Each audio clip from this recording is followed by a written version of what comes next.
சங்கீதம் 5. நெகினோத் என்னும் வாத்தியத்தில் வாசிக்க ராகத்தலைவனுக்கு ஒப்புவிக்கப்பட்ட தாவீதின் சங்கீதம். கர்த்தாவே, என் வார்த்தைகளுக்குச் செவிகொடும், என் தியானத்தை கவனியும். நான் உம்மிடத்தில் விண்ணப்பம் பண்ணுவேன். என் ராஜாவே, என் தேவனே, என் வேண்டுதலின் சத்தத்தை கேட்டருளும். கர்த்தாவே, காலையிலே என் சத்தத்தை கேட்டருளுவீர். காலையிலே உமக்கு நேரே வந்து ஆயத்தமாகி காத்திருப்பேன்.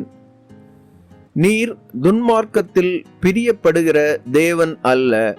தீமை உம்மிடத்தில் சேர்வதில்லை. வீம்புக்காரர் உம்முடைய கண்களுக்கு முன்பாக நிலை நிற்க மாட்டார்கள்.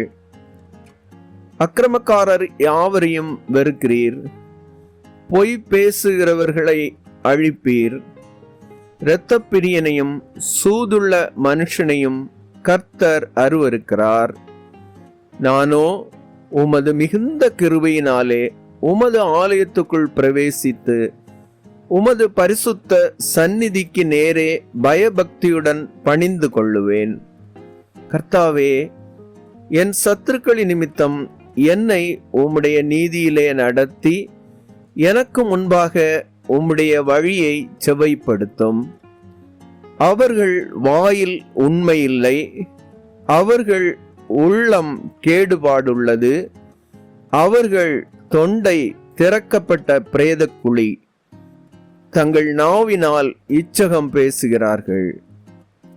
தேவனே, அவர்களை குற்றவாளிகளாக தீரும். அவர்கள் தங்கள் ஆலோசனைகளாலேயே விழும்படி செய்யும். அவர்கள் துரோகங்களினுடைய திரட்சி நிமித்தம் அவர்களை தள்ளிவிடும். உமக்கு விரோதமாய் கலகம் பண்ணினார்களே. உம்மை நம்புகிறவர்கள் யாவரும் சந்தோஷித்து எந்நாளும் கெம்பீரிப்பார்களாக. நீர் அவர்களை காப்பாற்றுவீர். உம்முடைய நாமத்தை நேசிக்கிறவர்கள் உம்மில் களி கூறுவார்களாக. கர்த்தாவே, நீர் நீதிமானை ஆசீர்வதித்து காருண்யம் என்னும் கேடகத்தினால் அவனை சூழ்ந்து கொள்ளுவீர்.